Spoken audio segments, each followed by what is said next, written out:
All right, as we indicated, rolling blackouts are back, and since yesterday afternoon, Eskom implemented stage 3 rolling blackouts until Sunday at midnight. 2 of Eskom's 6 units will return online by tomorrow, and the rest we heard by next week. Eskom will give an update on Sunday on the progress it's made. We're joined now by Jose Muleshe, who is an energy analyst and an energy and infrastructure consulting at an energy and consulting company, advisory company.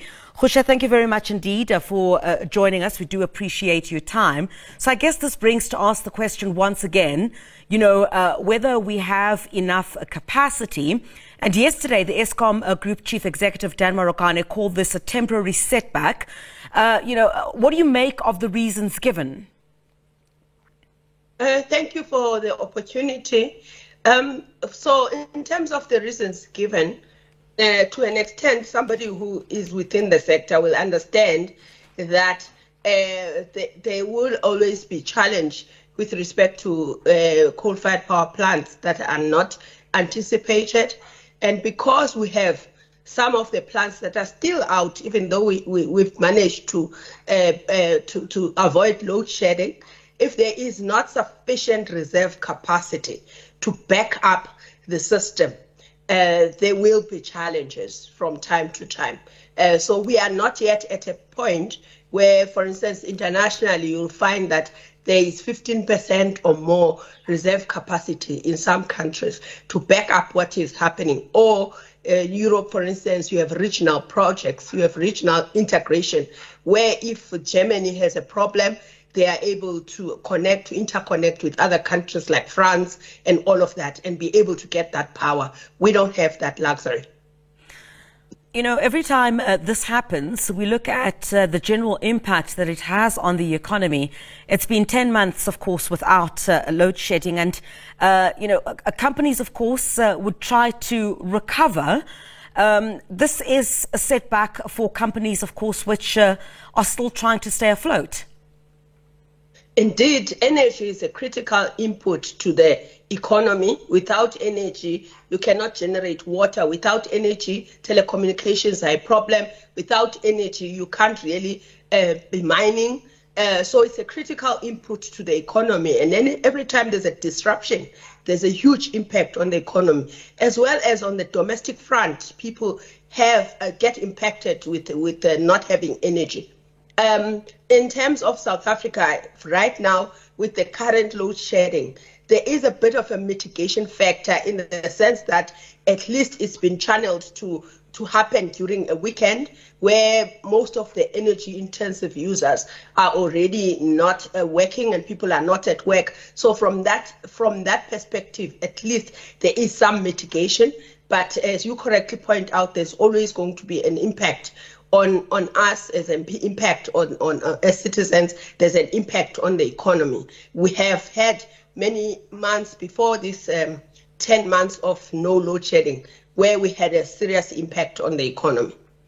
And perhaps I might be jumping the gun, but we're still very far away from winter. But is this any indication, given that we still have these disruptions, that perhaps this could be an indication possibly of what winter will look like? I certainly cannot say what will happen in the next couple of months, but does it give us some indication? Well, the biggest challenge right now, why it's happening right now, is that we have about eLitabo and Matimba, which are the best, generally the best performing plants amongst the others, that are down.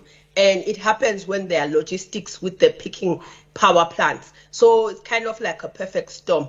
And also, if you consider the summer period is when most of the plants are being are out on planned maintenance to ensure that during winter we have them available. So we hope that Eskom will be in a position, they are saying possibly Monday or Tuesday, they will be on top of this thing. So the jury is still out on that. We hope that they are indeed on top of these matters and they return back to service. And the fact that we are still diligently maintaining these plants, ensuring that there's reliability during winter, hopefully that will mitigate that risk for us.